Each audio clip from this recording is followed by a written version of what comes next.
Bueno, y ahora damos paso a nuestro disertante, el doctor Martín Kowaleski, su charla que se trata de emergencia climática y ecosistemas en riesgo. Los mamíferos como centinelas silenciosos de la salud global. Es investigador principal del CONICET, es licenciado en Ciencias Biológicas por la UBA, es máster en Ecología y Evolución, concentrado en la conservación aplicada por la Universidad de Nueva York y doctorado en antropología egresado de la Universidad de Illinois, ambos en Estados Unidos. Ha realizado postdoc en la Escuela de Veterinaria de la Universidad de Illinois y en el Departamento de Ciencias Ambientales de la Universidad de Emory, bueno, ambas en Estados Unidos.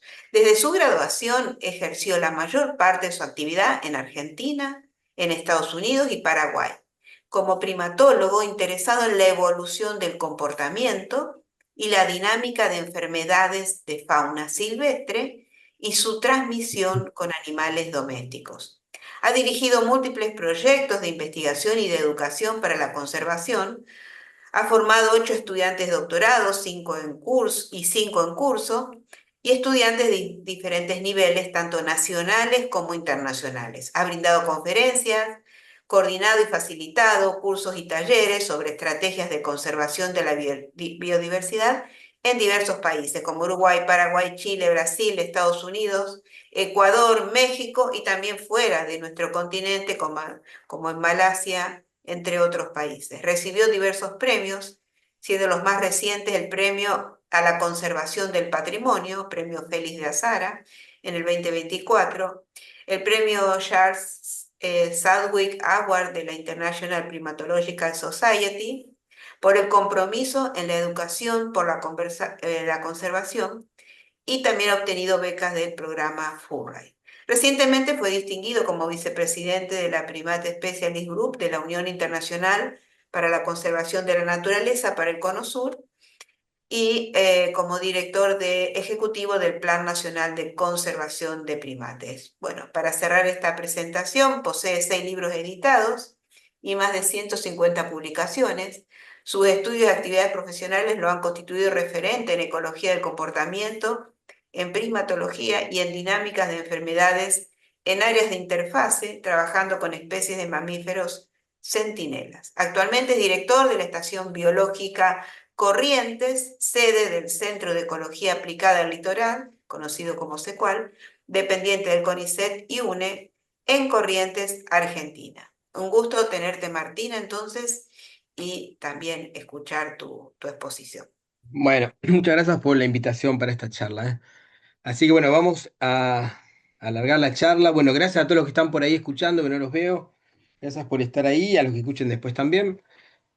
Así que bueno, esta charla es una idea diferente. Vamos a presentar un poco lo que estamos investigando, pero también trayendo atención sobre la problemática que estamos enfrentando en el planeta, ¿no? Que es, para los que trabajamos en el campo, en los territorios, vemos que las cosas relacionadas a la conservación están un poco complicadas. Así que bueno, primero comentarles, como dice el título, por qué estamos en emergencia climática, porque está claro hoy que la crisis climática no es algo que va a venir, sino es algo que estamos transitando ahora. Y esto se ve básicamente, obviamente, no creo que sea un tema de discusión, o sea, sí hay gente que por ahí niega que esto exista, pero bueno, acá presento unos gráficos que están son publicados por la NASA y tienen los datos ahí para cualquiera los quiera agarrar y armar sus gráficos, están ahí disponibles. Indican que en los últimos años, desde la revolución industrial, hay un incremento de la temperatura a nivel global. Y después hay diferentes indicadores como la subida de los gases metano y dióxido de carbono, que están vinculados con los efectos invernaderos que incrementan la temperatura dentro de la atmósfera. Los océanos se calientan, que también esto altera la vida toda en el océano, que ahora recientemente con esta expedición del CONICET, que vimos lo rico y diverso que es, ¿no? La vida en los océanos y en mares como el argentino, que a veces uno dice, bueno, es un mar más frío, qué sé yo, pero es increíble. Bueno, estas problemáticas afectan a toda esa vida que se está descubriendo, especies nuevas que ya están siendo afectadas por esta problemática, y bueno, y también la reducción de hielos tanto en la Antártida como en el Ártico. O sea, hay indicadores de que hay una emergencia climática en el planeta que altera la atmósfera en que vivimos, está una especie de éxtasis, ¿no? De clima y demás, que está siendo alterado, y bueno, esta alteración va repercutiendo de diferentes maneras. Ahora, nosotros trabajamos con este concepto del estado de salud de los ecosistemas, ¿no? Un ecosistema puede tener un estado de salud bueno o malo, ¿no? Y un ecosistema que está en buen estado de salud está caracterizado porque es productivo, porque tiene una organización con una diversidad de especies, interacciones entre ellas, y una capacidad de resiliencia. Eso quiere decir que si tiene una perturbación, en un tiempo puede volver a su estado anterior. ¿Y por qué es importante tener ecosistemas saludables? Primero, porque sostienen comunidades humanas. Casi más o casi la mitad de la población del planeta todavía consume recursos directamente de los ecosistemas y transformarlos. Da oportunidades económicas de explotación para desarrollo y demás a diferentes niveles. Y además mantiene la salud humana y animal, ¿no? Ahora vamos a ver un poco de esto. El problema que tenemos ahora es que los ecosistemas están siendo intervenidos y cuando se intervienen, llegan a un nivel de intervención tan alta que pasa a ser un ecosistema enfermo, con difícil capacidad de recuperación y poca resiliencia. O sea, no puede volver al estado en que sería considerado como un ecosistema sano. Esta foto esta acá la pongo pues me impactó.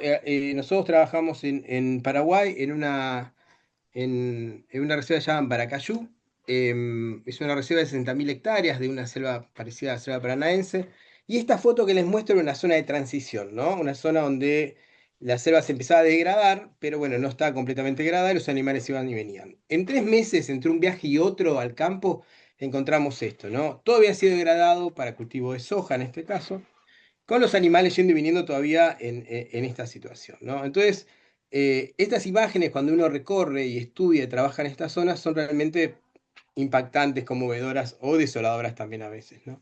¿Y por qué es importante? Porque cuando uno pierde el hábitat, ¿no? Pierde los bosques, pierde, no sé, los pastizales, dependiendo el sujeto o el animal que está estudiando en este caso, los animales sufren un montón, ¿no? Entonces, primero pierden hábitat, obviamente, pierden casa, digamos. Entonces están obligados a migrar, cambiar de lugar, o se hacinan, ¿no? Se ponen todos a vivir en el poco bosque que queda, o poco hábitat que queda en pie. No tienen alimentos, entonces empiezan a haber cambios de comportamiento, cambian la reproducción y obviamente en el estado de salud. Y no es solo un problema para los animales, ¿no? El cambio climático. Ya sabemos, si ustedes tienen redes sociales y ven noticias todo el tiempo, ven que hay un incremento en la intensidad y frecuencia de huracanes, en las sequías, en los fuegos, en las inundaciones, en el derretimiento de los hielos. Y esto afecta directamente a los humanos de mucha manera, ¿no? En Argentina los incendios son cada vez más frecuentes.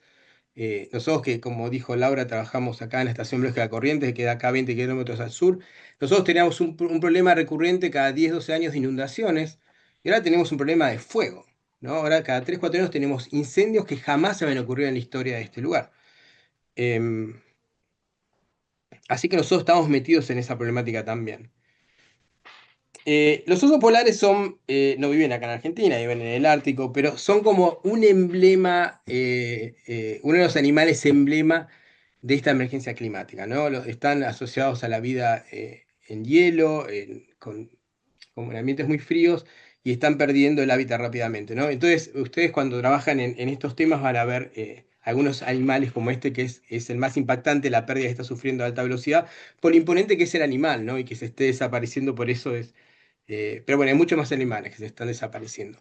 Por ejemplo, el año pasado tuvimos, esto tiene más que ver con lo que yo hago, yo trabajo con monos, estos monos aulladores no son los mismos que acá en Corrientes, pero es el mismo género, son monos aulladores de México, y murieron de calor, ¿no? En el sur de México, en el estado de Tabasco, en la zona de Tabasco, em, hubo calores extremos y los monos se murieron de calor, deshidratados. Se le hicieron todos los chequeos sanitarios para descartar otra enfermedad y fue la primera vez que tenemos una mortandad masiva de animales por calor, ¿no? Un calor que llegó para quedarse cada año, ¿no? Entonces, esto también muestra que esta velocidad de cambio del clima en el planeta no es acompañada por cambios en los animales que están habitando en el mismo. Y bueno, y esta destrucción del hábitat y demás, lo que produce también es esto, produce que los animales silvestres se acerquen a vivir o empiecen a superponerse con actividades antrópicas, ¿no? Con actividades que hace la gente. O sea, en su búsqueda de nuevos refugios, de comida y demás, o por el avance mismo de las personas sobre los ambientes naturales, se viene esta interacción nueva y más frecuente entre animales silvestres y personas. Esto vamos agregando variables, ¿no? Entonces sabemos que hay un aumento en la interacción entre vida silvestre y, bueno, y personas. Y además sabemos que el 75% de las enfermedades emergentes son zoonóticas. Quiere decir que tres cuartos de las enfermedades que están apareciendo en la Tierra o reaparecen tienen un origen en animal, un origen animal. Entonces, si mezclamos repente a la gente con los animales, vamos a tener eh, vamos a favorecer el incremento de este tipo de enfermedades o de estos saltos zoonóticos que se les llaman, que para aquellos que tienen un poco de memoria, cuando fue la pandemia de COVID, fue causada por un salto zoonótico, ¿no? De un murciélago en estado de estrés en un mercado de carne. Entonces, bueno, y acá se empieza a originar un problema extra de todos de los que veníamos hablando, ¿no? El problema de la salud la salud pública, la salud animal.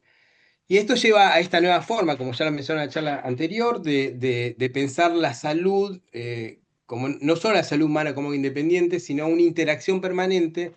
La salud humana es el resultado de una interacción permanente de la salud animal y del medio ambiente, ¿no? Entonces, depende del estado como esté el medio ambiente que nos rodea, va a ser la salud animal y la salud humana, y están todos interactuando permanentemente como una especie de flechas que no paran nunca. Entonces, si no prestamos atención a lo que pasa con los ambientes y con los animales silvestres, poco vamos a poder hacer sobre la salud humana en el tiempo, ¿no? Nosotros para afrontar este problema de las enfermedades y de la dinámica de enfermedades en animales silvestres, hacemos dos cosas. Uno, tratamos de sumarnos a los intereses del Estado de hacer vigilancia epidemiológica de especies. Eso quiere decir tomar especies de animales, pueden ser mamíferos, aves, la especie de interés, y tratar de seguir en el tiempo, a ver qué enfermedades tiene o qué le está pasando, más que nada cuando se acerca a ver a la gente para ir detectando enfermedades nuevas, ¿no? Enfermedades que ya están o que pueden surgir para predecir quizá una próxima pandemia o prepararse o estar un poco más alerta. Para hacer esta vigilancia epidemiológica lo que utilizamos son especies centinelas, ¿no? Y una especie de centinela lo que tiene es primero una serie de características, les voy a mencionar tres nada más. Una que tiene que tener una respuesta medible a lo que queremos estudiar, ¿no? Estamos estudiando una enfermedad determinada, ese animal tiene que o bien adquirir el patógeno o enfermarse. Además tiene que vivir en la misma zona donde se está desarrollando o se puede desarrollar esa enfermedad. Y además tiene que ser una especie fácil de estudiar. No podemos ser una especie en peligro de extinción si no vamos a encontrar o va a estar en muy bajo número en un ambiente. Entonces, lo que tratamos de buscar es estas especies centinelas y una son los monos aulladores, los monos carayá que ven acá en Corrientes, ¿no? En este caso, un ejemplo clásico es la fiebre amarilla. La fiebre amarilla es una enfermedad causada por un virus que transmiten mosquitos infectados, algunos mosquitos que viven en la selva, otros en la ciudad. Y lo que hacen es, bueno, pican a una persona o un animal enfermo y después le pasan la enfermedad a una persona o animal sano. Lo que pasa con los monos aulladores es que cuando se enferman, se mueren en 5 días, cuando son infectados por un mosquito. Entonces, sin querer, se transformaron en especies centinelas de la enfermedad. Esto quiere decir que les voy a contar un poco más adelante después, pero hay todo un sistema para detectar cuando se mueren monos aulladores de fiebre amarilla, rápidamente se puede avanzar, vacunar a la gente y demás. Entonces, acá es un buen ejemplo de centinela, un centinela que, bueno, él no esperaba hacerlo, pero bueno. Y otra cosa que tienen los monos interesantes para esto, hay otros animales también son interesantes obviamente, pero los primates lo que tienen interesantes es que filogenéticamente son parecidos a nosotros. Entonces hay muchos virus y enfermedades que por ahí saltan más fácilmente entre nosotros por la cuestión de parecido y similaridad.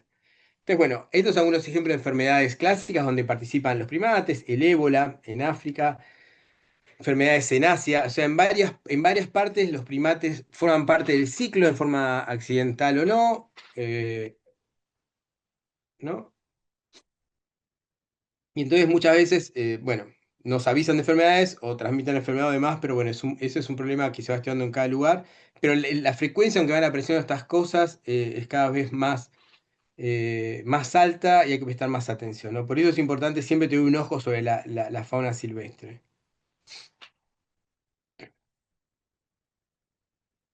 Todo esto, ¿no? Todo esto que estoy contando de intervención en el hábitat por diferentes razones, interacción con vida silvestre, cambio climático y demás, ha llevado a determinar ciertas zonas del planeta que se son hotspot o puntos calientes para el surgimiento de nuevas pandemias o de enfermedades desatendidas, que una enfermedad desatendida es una enfermedad que afecta más que nada a las poblaciones vulnerables y por eso no tiene una gran inversión de laboratorios y demás.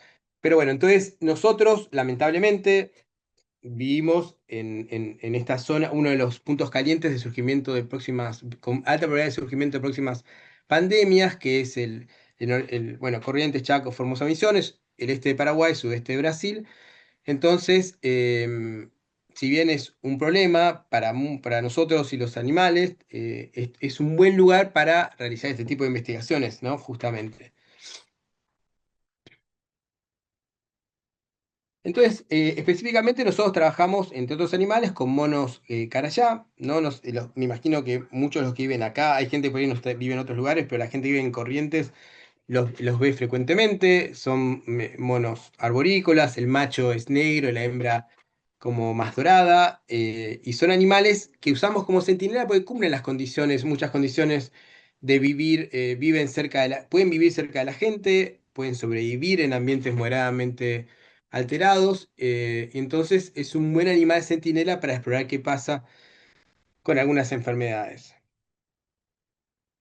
Para estudiar estos animales centinelas, nosotros en nuestro grupo de trabajo lo que hacemos es, primero, tratamos de estudiar las características del animal, ¿no? Entonces, dónde vive, qué come, cómo se comporta, cómo se reproduce, o sea, el contexto comportamental para después, si queremos interpretar una dinámica de enfermedades, entender un poco cómo se comporta en esa especie. Entonces nosotros, por ejemplo, tenemos en este mapa, que ya sé que es viejo y horrible, pero bueno, acá está la ciudad de Corrientes, acá está la estación biológica de Corrientes, el municipio de San Cayetano, y acá en este puntito está la estación, y bueno, cada punto verde es un grupo de monos, carayá, que vive en un ambiente rural, los amarillos en un ambiente más urbano o con casas cerca. Y después el otro sitio acá, que es la isla Brasilera, que está cerca de la desembocadura del Paraguay sobre el Paraná. No es brasilera porque sea brasilera, sino porque ahí acampaban las tropas de Brasil en la guerra que se hizo contra Paraguay. Bueno, ahí tenemos sitios a largo plazo. Esto quiere decir que durante muchos, muchos años seguimos animales por diferentes razones, entonces tenemos bases de datos muy importantes para entender qué pasa con los animales. Y esto es muy importante, ¿no? Mantener un sitio a largo plazo es difícil, es caro, es complicado, y en nuestros países tan inestables es más complicado, ¿no? Y así todo, el sitio de la Estación Bresca Corrientes es uno de los únicos sitios en el mundo, o hoy es el único sitio en el mundo que sobrevive con monos aulladores, ya tiene 40 años el sitio, con datos poblacionales y demás. Y ya creo que no queda ninguno, queda de estos monos en Latinoamérica, se fueron desarmando por diferentes características de los países, así que es como, este es un sitio conocido a nivel mundial y por eso, bueno, es un sitio de referencia para el estudio de primates. Nosotros realizamos bastantes trabajos, les voy a mostrar algunos. Em, por ejemplo, bueno, para empezar, estudiamos, después de entender el comportamiento y demás, hacemos evaluaciones de parásitos gastrointestinales.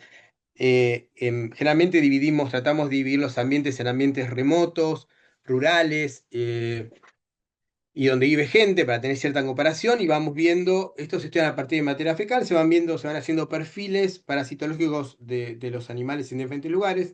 Lo que nos fue dando, o sea, al principio estaba bien, pero después cuando empezamos a tener tantos datos y tantos años, vimos que es difícil encontrar patrones, ¿no? Porque cada parásito, para los que saben, se comporta en forma diferente, depende de condiciones ambientales, del huésped y demás.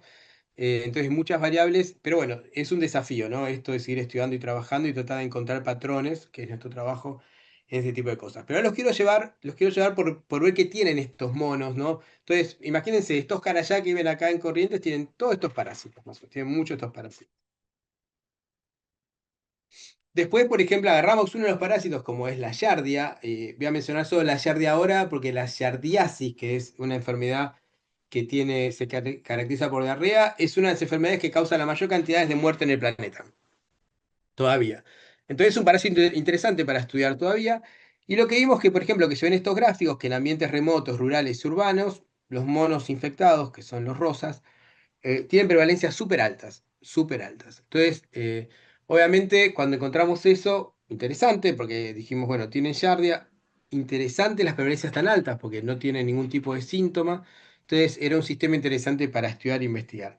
Obviamente, después hicimos estudios moleculares para ver qué pasaba, porque entonces analizamos con, con, con otros estudiantes que vino, Sajana, trabajamos en tratar de entender si comparamos la yarda obtenida en ganado, en perros, en humanos y en los monos y ver cómo estaban circulando en el ambiente.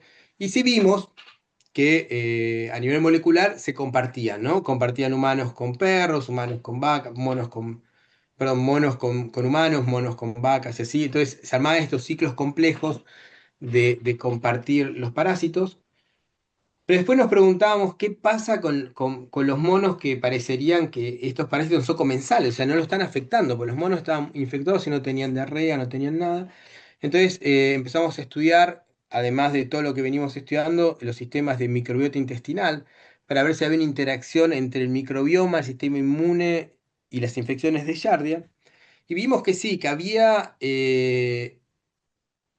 que empezamos a ver, que ahora seguimos trabajando, es que los animales que tienen alta carga de Giardia tienen una variación en el microbioma intestinal que afecta al sistema inmune y el sistema inmune queda ciego a la yardia. Entonces la yardia puede infectar y vivir tranquila sin ser atacada por el sistema inmune. Lo cual lo hace súper interesante. Entonces, lo que nos pasaba con esto es que cada parásito tiene una historia y una complejidad que, bueno, ahora tenemos herramientas para estudiar, pero obviamente nos falta tiempo y recursos, ¿no? Lo del microbioma es otro tema que trabajamos, no lo iba a mencionar, pero bueno, el microbioma que es la mayor parte de lo que comemos, o que comen los animales también, se digiere gracias al microbioma, ¿no? Si no fuera por eso, no podríamos procesar la mayor parte de los alimentos, o conseguir nutrientes, o mantener nuestro sistema inmune y un montón de cosas.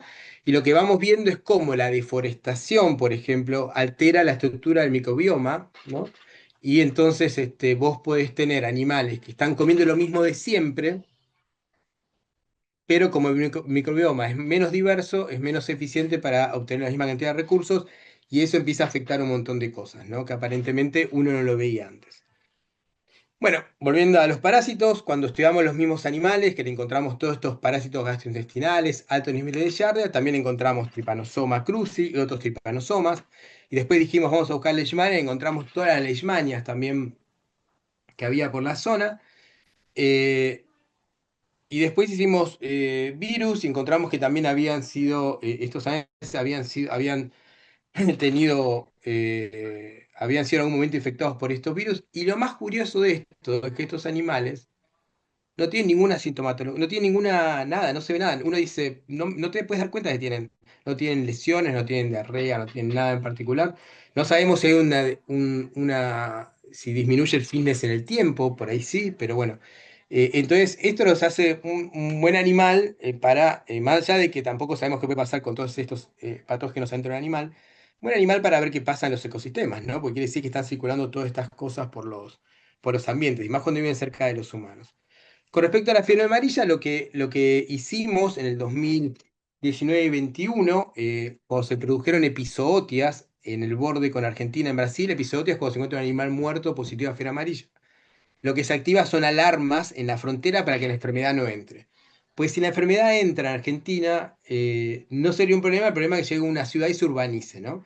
Entonces ahí sería medio complicado. Entonces lo que se hace es un bloqueo. Lo que hicimos es vamos con nuestro equipo y buscamos grupos de monos en el borde con Brasil, le asignamos a una persona que lo vigile y cada 15 días se avisa si ese grupo de monos está vivo o muerto, ¿no? Y si el grupo de monos está muerto, va el Estado, ¿no? En esta resta zoonosis de corrientes, ministerios y demás. Entonces va el Estado y vacuna a todo el mundo alrededor de esos monos muertos para hacer un bloqueo y que la enfermedad no pase no pase ese lugar. Esto es sumamente útil porque es como una especie de fortaleza que hacemos para defender a la Argentina de una enfermedad. Em, y una cosa que nos pasó recorriendo el lugar es que más allá de que esta vacuna es gratis y es obligatoria de calendario para los chicos, mucha gente en el borde, muchos chicos no están vacunados, por un sinfín de razones, ¿no? Poblaciones vulnerables, trabajo, demás, pero todavía falta fortalecer toda esa parte de vacunación. Bueno, entonces teníamos animales centinelas arbóreos, que son los monos. Otros que empezamos a trabajar son los centinelas terrestres, que serían los zorros, otros animales que viven cerca de los humanos y por lo tanto nos permite explorar enfermedades y demás, y además interacciona con perros. Los perros están en todos lados, como ustedes saben, entonces entender esta dinámica de enfermedades que van entre zorros, perros y demás, tiene mucho que ver con la salud pública, ¿no? Un trabajo que empezó a hacer, ahora les cuento quién, en áreas acá de Corrientes, en Reserva Santa María, en el Parque Nacional Burucuyá y en San Nicolás, ahí en lo que es el Parque Nacional Liberado o en los bordes de ahí. Eh, Estos eran los ambientes completamente diferentes a los montes donde viven los monos. Ahí la doctora Belén Natalini inició un proyecto a largo plazo de cánidos en enfermedades, ¿no? Tuvimos otros estudiantes que empezaron a hacer comportamiento y Belén es veterinaria, tomó la parte esta de enfermedades. Y empezó a abrir esta línea nueva en el grupo.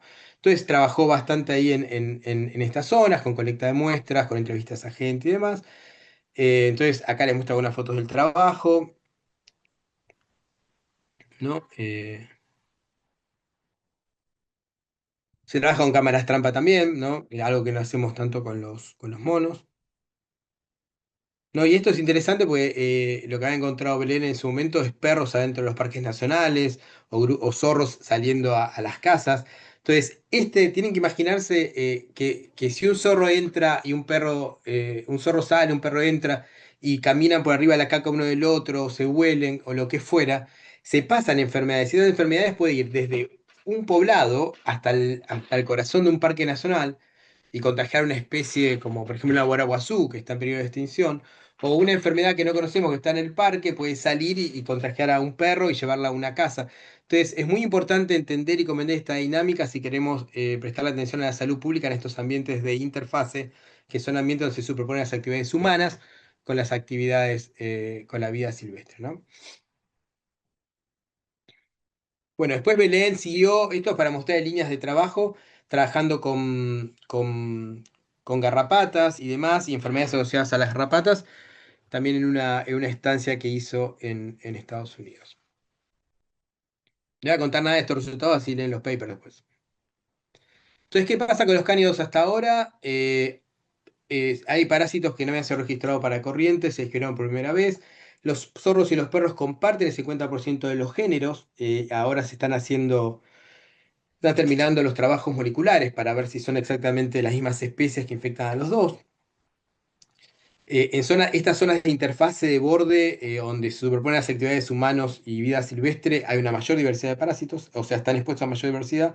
Entonces hay que repensar, particularmente en las protegidas, las zonas de amortiguamiento, casi no existen, estas zonas buffer que separan el borde del área protegida con el resto de la población, y empezar a explorar un poco más el potencial zoonótico de los parásitos que están teniendo los animales en la zona, ¿no? Y la capacidad de contagiar humanos.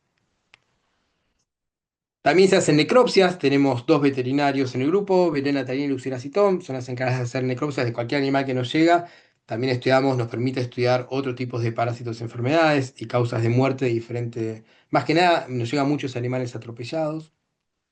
Y otro problema que tenemos son los monos u otros animales urbanizados, ¿no? Entonces, un fenómeno que está pasando en la Argentina, que ya viene pasando en otros lugares del mundo, son los animales silvestres que se van a vivir a las ciudades porque están destruyendo los hábitats en los alrededores.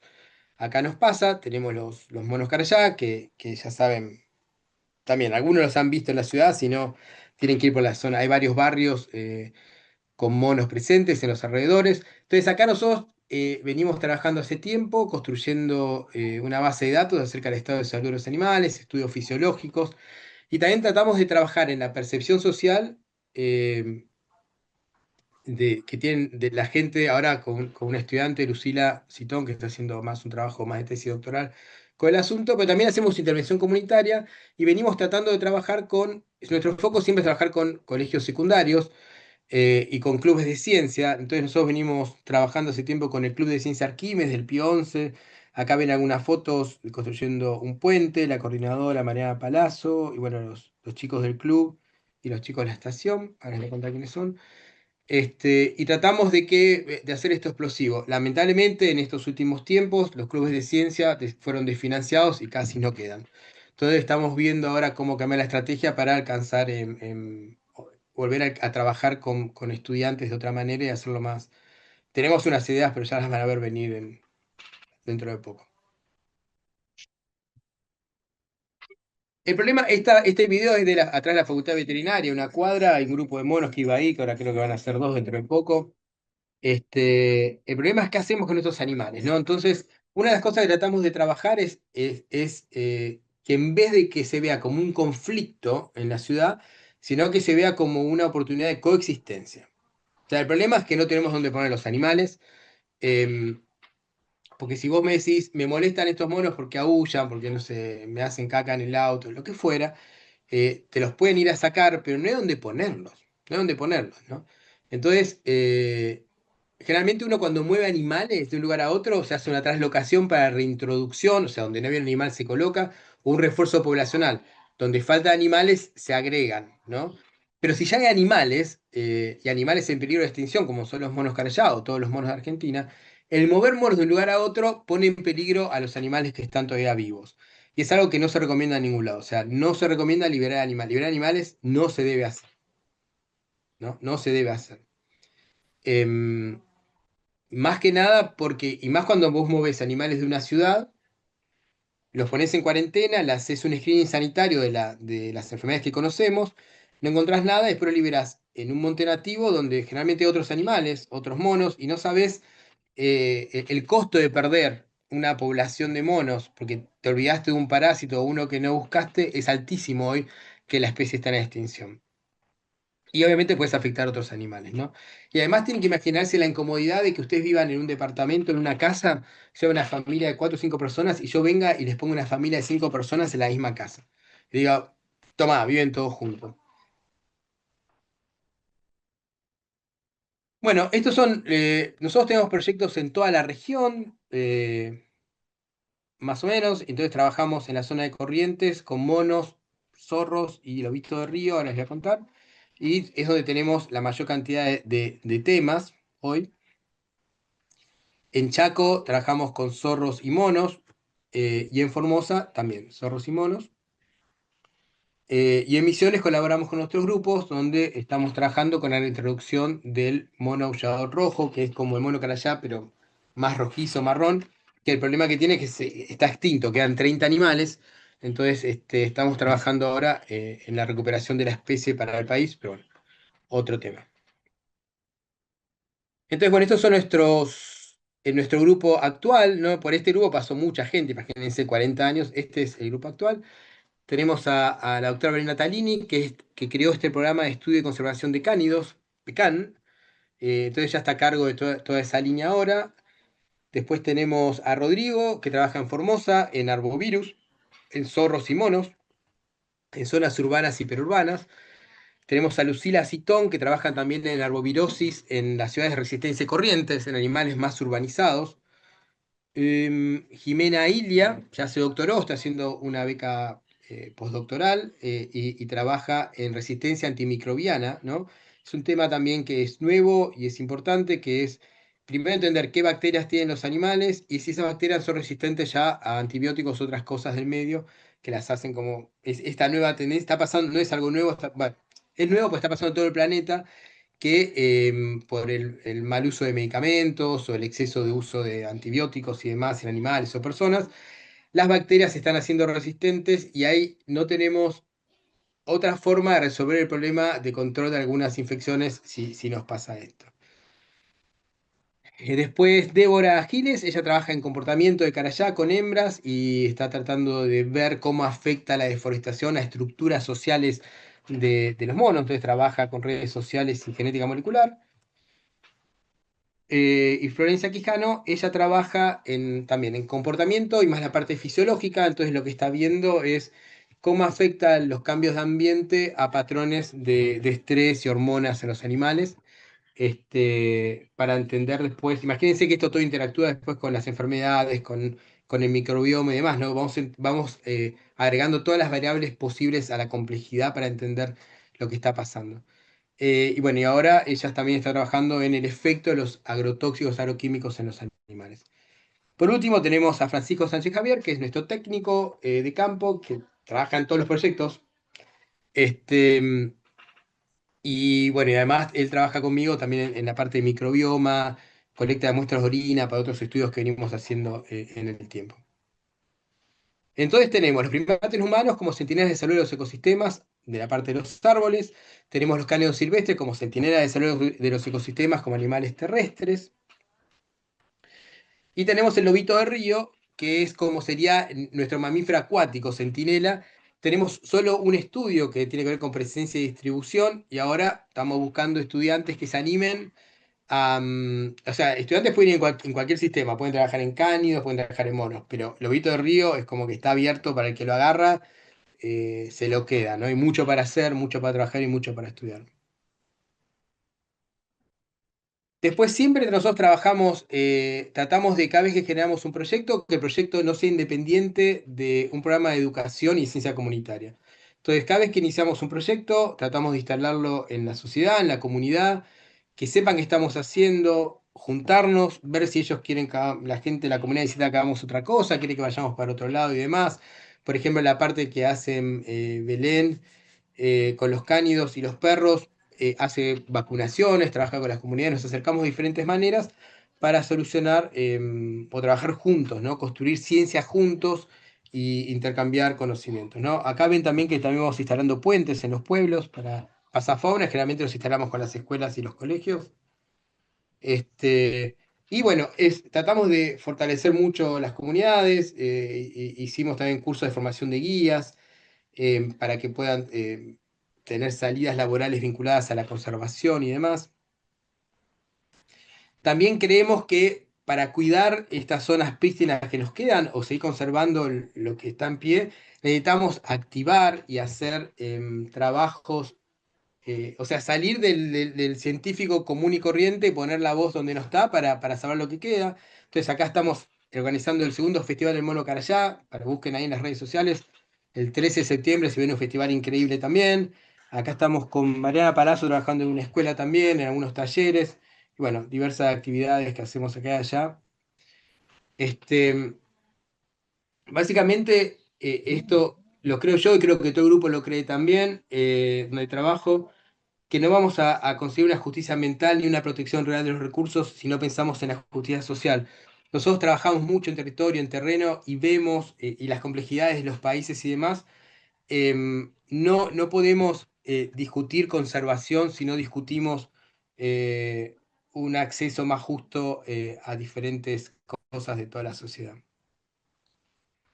Entonces, yo creemos y tratamos de hacerlo de nuestro grupo de investigación, que no está mal incluir actividad política en el trabajo. Actividad política no quiere decir, bueno, puede ser que afiliarte a un partido, haga hacer lo que quieras, pero esto es trabajar, acercarse a un diputado, a un senador, pedir una ley, llevar inquietudes, ¿no? Eso de hacer política de conservación, ¿no? Gestión de la conservación.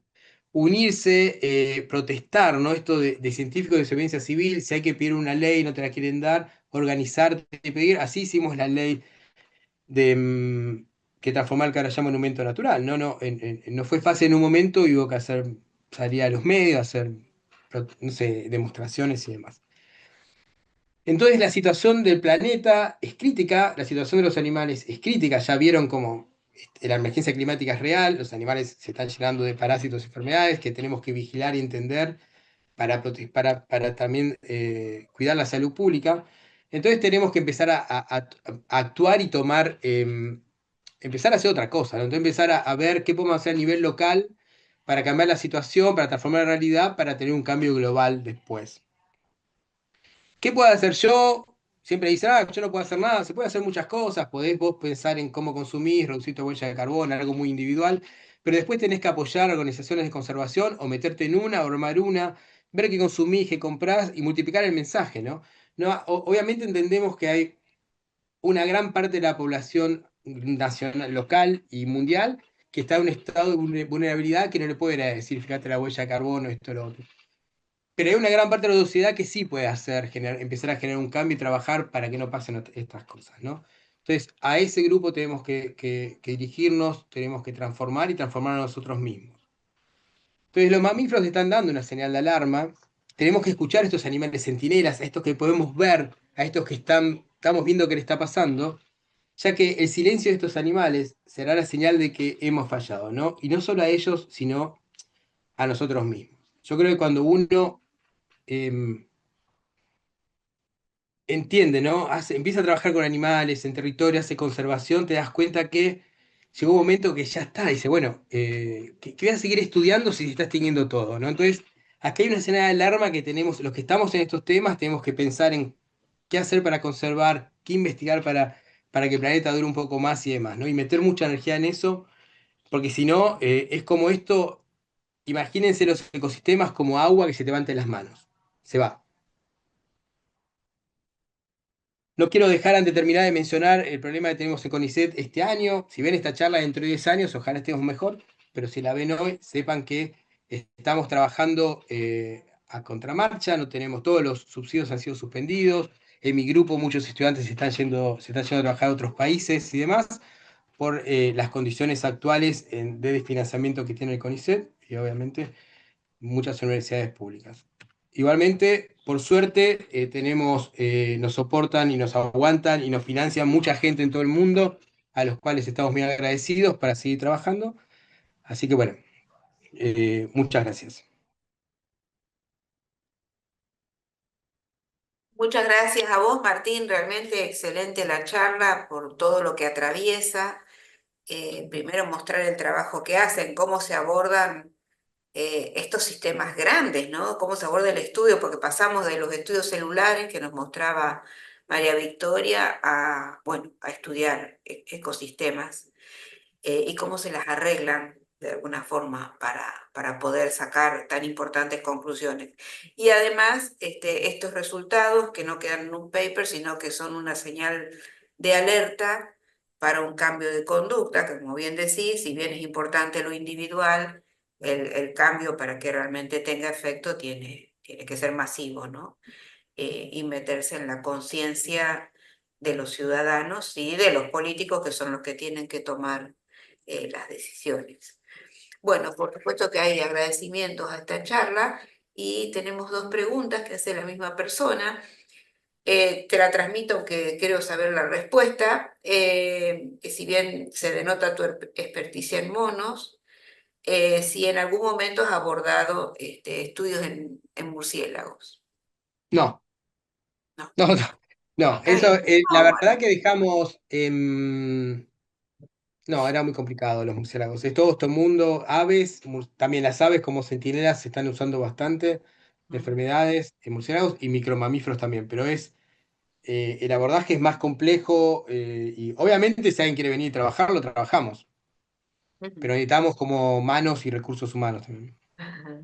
Bueno, acá hay otra pregunta, la transmito textualmente. ¿Qué cosas del sistema inmune de estos animales que ustedes estudian son paralelas o diferentes a los humanos? Si es que has abordado.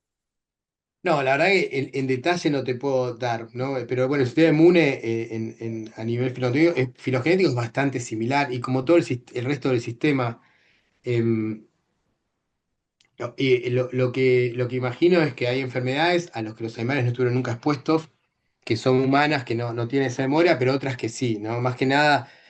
enfermedades que tienen que ver con vectores. Ahora los animales, hay monos que hay en Iguazú con tuberculosis también, entonces, bueno, que se están contagiando aparentemente los turistas. Entonces, bueno, entonces van siendo expuestos a enfermedades nuevas y con el tiempo vamos a ver cómo es su respuesta. Por ahora mueren, ¿no? Pero bueno, entonces, pero con el tiempo por ahí tiene alguna adaptación. Lo que sí es más parecido, seguro, hay partes que obviamente coinciden, porque en la parte de una inercia filogenética hay muchos sistemas, pero toda la parte hormonal, todo eso es muy similar, ¿no? Muchas otras cosas son similares. Muy bien, bueno, sobreabundan las felicitaciones, excelente exposición, muy didáctica, interesante, ciencia con compromiso, no cabe duda. Hay una pregunta, ¿hay datos sobre el aumento de las parasitosis con el aumento de la afectación de los ambientes? Entiendo que es una pregunta.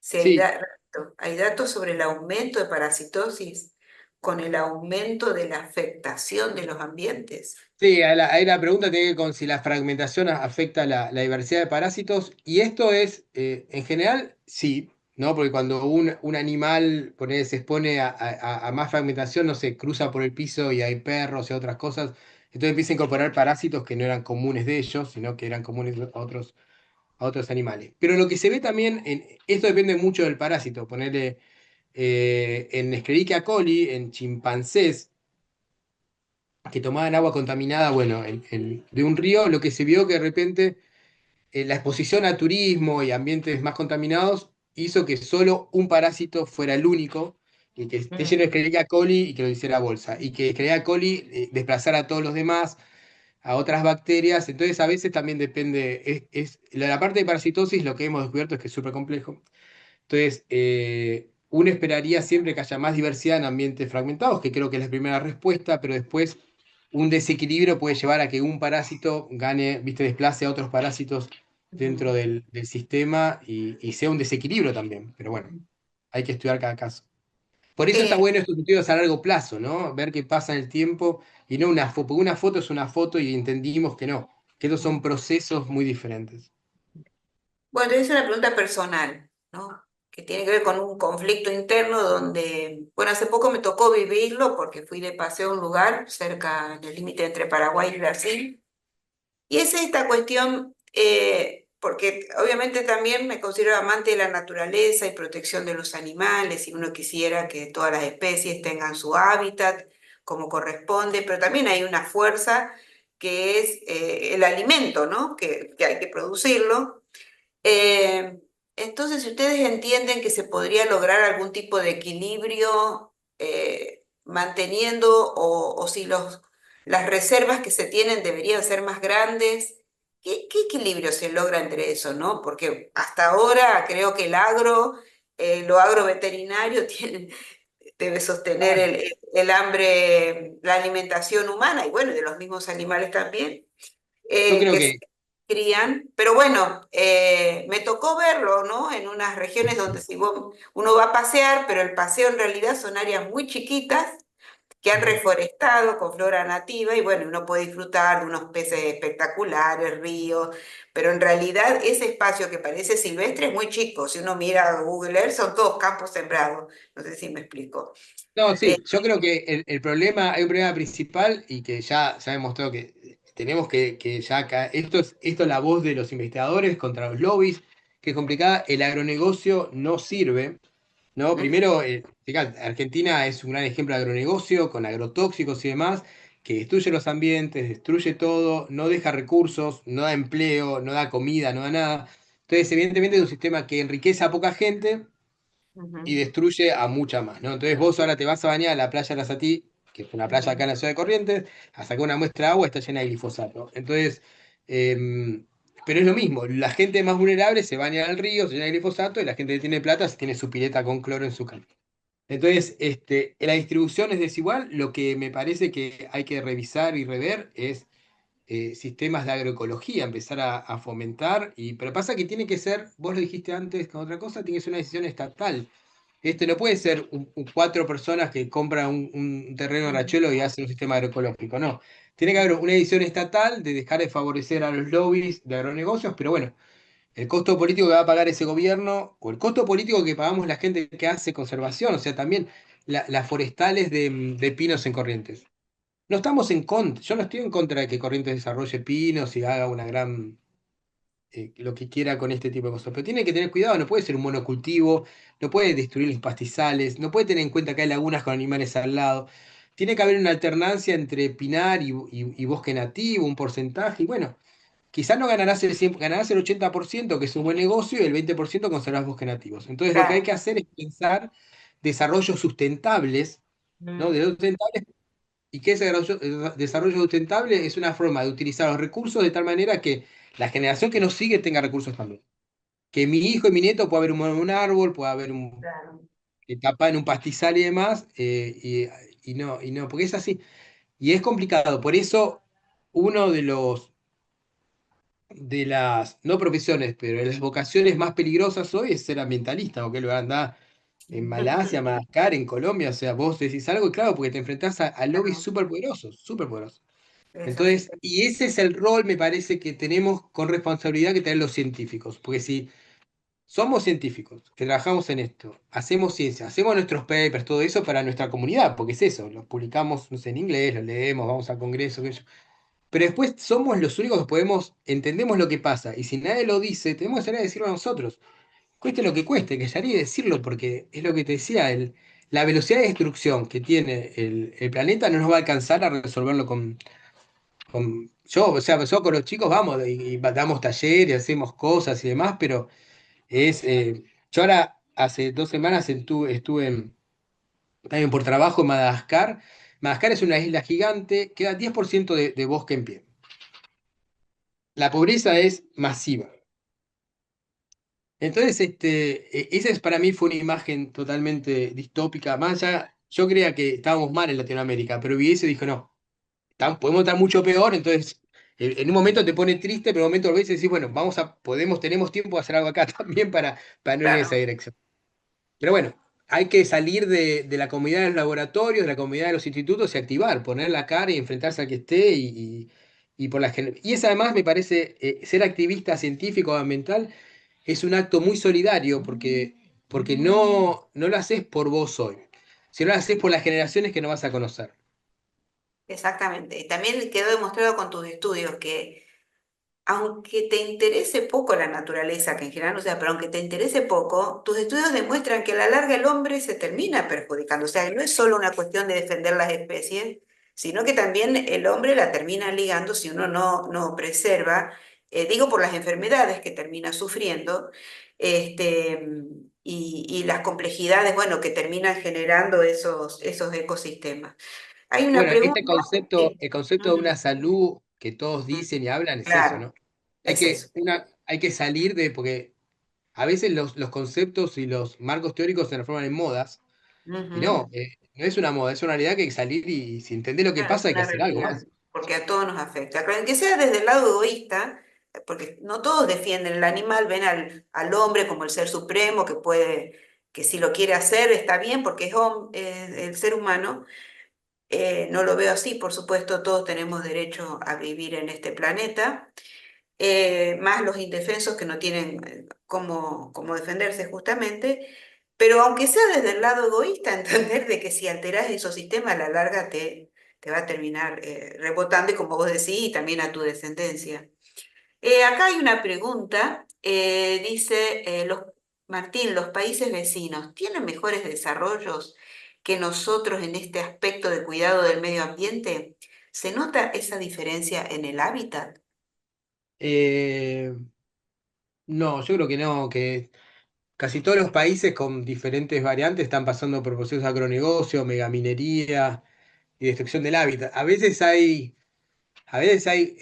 que lo que tiene Latinoamérica me parece que tiene como gobiernos que son muy contrastantes dentro del mismo país. Entonces, de repente viene un gobierno que dice destruyamos todo y viene otro gobierno que dice Sí, protejamos un cuidemos. poco. No hay ningún Claro. gobierno latinoamericano que de alguna manera no esté favoreciendo el agronegocio, la megaminería y demás, pero se puede hacer con matices, ¿no? Por Mm, ejemplo, en el Lula, en Brasil con Lula, hay algunas cosas mejores, que yo, más plata para investigación, más plata para áreas protegidas y demás, pero tiene severos problemas en el Amazonas, hay problemas de lobbies políticos. el Congreso de Brasil votó una ley para deforestar fuertemente y la tendría que vetar el presidente. O sea, los conflictos son conflictos económicos. O sea, el uso hoy, lo que mueve al mundo y las guerras mundiales todavía son por los recursos, ¿no? El agua, la madera, sigue siendo eso, ¿no? Como si fuera. Entonces, la diferencia es que hoy lo manejan megacorporaciones, entonces a veces esas corporaciones tienen tanto poder como un presidente en un país. Sí, o más a veces. Bueno, muchísimas gracias, Martín. Realmente has tenido un público que ha querido interactuar.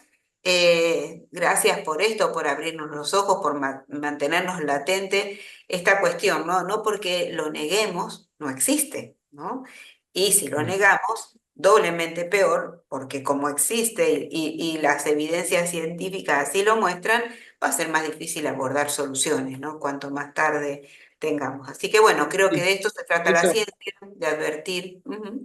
Sí, eso no, eso quiere decir que estamos viviendo un momento en que la ciencia está siendo atacada y puesta a nivel de creencias mágicas, y hay que tener cuidado, ¿no?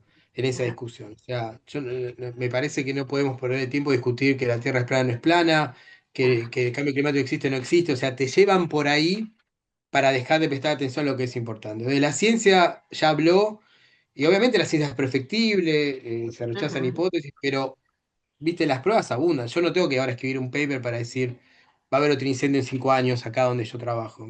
No, claro. ya está. Pero bueno. Ujú. Es así. Bueno, prestemos entonces, estemos atentos y como vos decís, contribuir con los aportes. Tu temática nos interesaba mucho, por eso, obviamente, tu perfil científico, ya con la presentación ha quedado en evidencia, ¿no? Todo, cómo te han convocado, te convocan desde otros lados y traer el tema acá para justamente tomar conciencia, ¿no? Muchos están convencidos y otros hay que mostrar, porque conocer es querer, como siempre digo. A veces se niega porque simplemente se desconoce, no hay ninguna intencionalidad, simplemente, bueno, la vida no le ha permitido, entonces esto es una ventana. Y lo bueno de esto es que no solo tienen oportunidad de escuchar quienes en este momento están, sino que los videos quedan. Entonces también quienes pasan por este video, difúndanlo, este como el de todos los colegas, ¿verdad?